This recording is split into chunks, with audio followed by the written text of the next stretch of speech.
दोस्तों, आप लोग क्या देखें, पेज नंबर 1 में हम लोग यहाँ तक पढ़ लिए हुए हैं और इसके आगे आज हम लोग कंप्लीट करेंगे।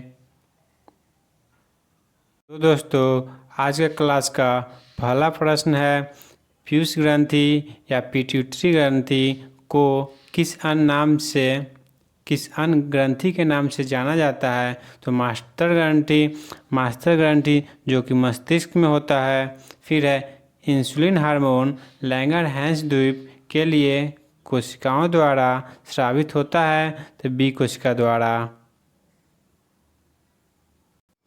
और दोस्तों, ये जो आपको सब दिख रहा है, ये 1992 का रेलवे में पूछा हुआ क्वेश्चन है। और जो सेशन हम लोग अभी पढ़ रहे हैं पूरा प्रीवियस क्वेश्चन है और बहुत इंपॉर्टेंट है आप लोगों के लिए। तो देखते हैं, पौधे के लिए सबसे अच्छा उर्वरक कौन सा है। तो कंपोस्ट। फिर है पेट्रोलियम किस प्रकार की चट्टानों में पाया जाता है। तो अपसारी चट्टानों में पेट्रोलियम पाया जाता है। फिर है गुब्बारों को उड़ाने के लिए काम में लाई जाने वाली गैस कौन है। तो हीलियम। और दोस्तों, जो हवाई जहाज़ के टायरों में गैस भरा जाता है वो भी हीलियम ही होता है। DDT का उपयोग किस रूप में किया जाता है। तो कीटनाशी के रूप में DDT का प्रयोग किया जाता है। फिर है इथेनॉल के अत्यधिक सेवन से कौन सा अंग प्रभावित होता है। तो यकृत होता है। दोस्तों, दारू पीते हैं उसमें इथेनॉल काफ़ी मात्रा में होता है, इसलिए वो यकृत को प्रभावित करता है। और यकृत सबसे बड़ा ग्रंथि है शरीर का। फिर है सभी अम्लों में अनिवार्य रूप से पाए जाने वाला पदार्थ कौन है। तो हाइड्रोजन। आग लगने तथा फैलने की सबसे कम संभावित किस वस्त्र में है। तो सूती वस्त्र में सबसे कम आग और फैलने की संभावना होता है। फिर है लोहे का सबसे प्रचुर स्रोत कौन सा है। तो हरी सब्जी या पालक जिसे कहा जाता है, उसमें लोहे का सबसे प्रचुर स्रोत पाया जाता है। गैसोलीन को किसके साथ मिश्रण करके गैसोहॉल बनाया जाता है। तो इथाइल अल्कोहल। फिर है तात्कालिक शक्ति के लिए धावकों को कौन सा पदार्थ दिया जाता है। तो ग्लूकोज से तात्कालिक शक्ति के लिए दिया जाता है। फिर है मानव जाति के लिए ओजोन परत क्यों महत्वपूर्ण है। तो मानव जाति के लिए ओजोन परत परावैंगनिक किरणों को रोकने के लिए महत्वपूर्ण है। दोस्तों, आपको पता होगा वायुमंडल में 5 प्रकार के परत पाया जाता है। पहला क्षोभ मंडल, फिर है समताप मंडल, मध्य मंडल, फिर आयन मंडल और फिर है बाह्य मंडल। तो क्षोभ मंडल में विभिन्न प्रकार के जो वातावरण होते हैं, जैसे मौसम का परिवर्तन, ये सभी क्षोभ मंडल में होता है। उसके बाद जो समताप मंडल में आता है, उसी में ऊपर यहाँ पे ये ओजोन परत होता है, जो कि सूरज से जो किरणें आती है, परावैंगनिक किरणें, उसे रोकता है।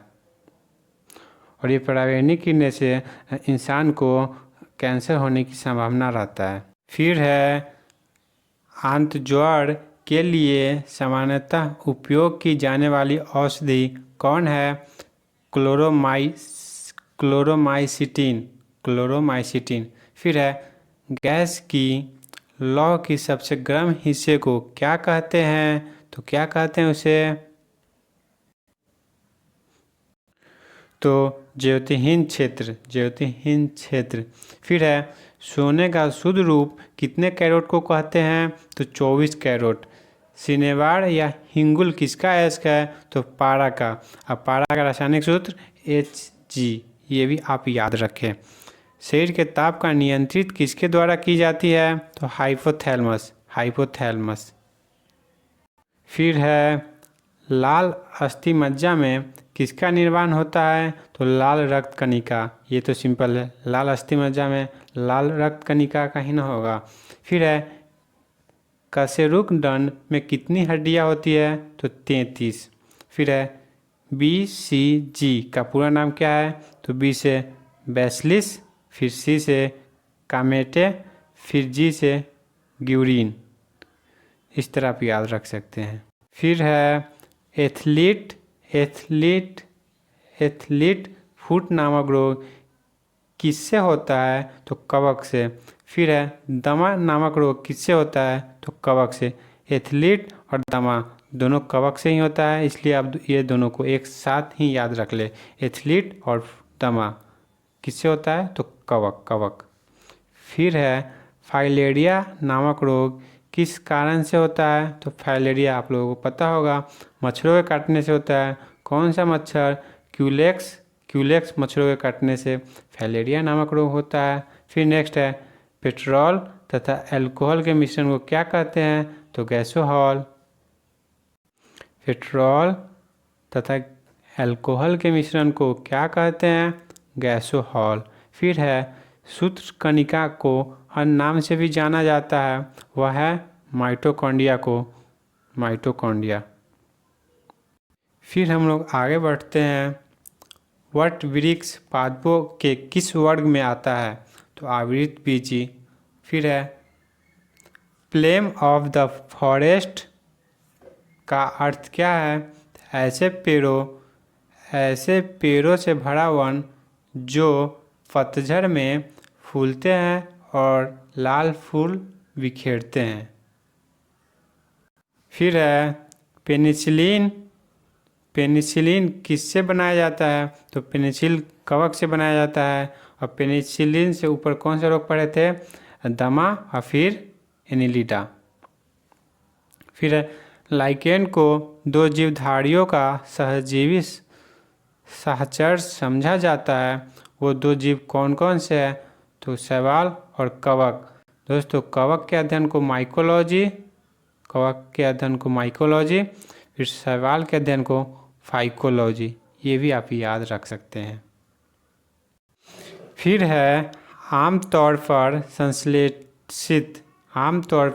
संश्लेषित वृद्धि माध्यम और बेकरी में काम में लाया जाने वाला एगार किससे प्रभावित होता है? तो शैवाल से। और शैवाल के अध्ययन को क्या कहते हैं? फाइकोलॉजी। लौंग किससे प्राप्त होता है? तो पुष्प के कली से। तो दोस्तों ये आज की क्लास का लास्ट प्रश्न था। और दोस्तों हम आपको ये बताना चाहेंगे, अगर आप इस तरह का क्विज़ खेलना चाहते हैं तो आप मेरे टेलीग्राम चैनल पे जुड़ जाए। टेलीग्राम चैनल का लिंक डिस्क्रिप्शन में डाल दूंगा, वहाँ से आप ज्वाइन हो सकते हैं।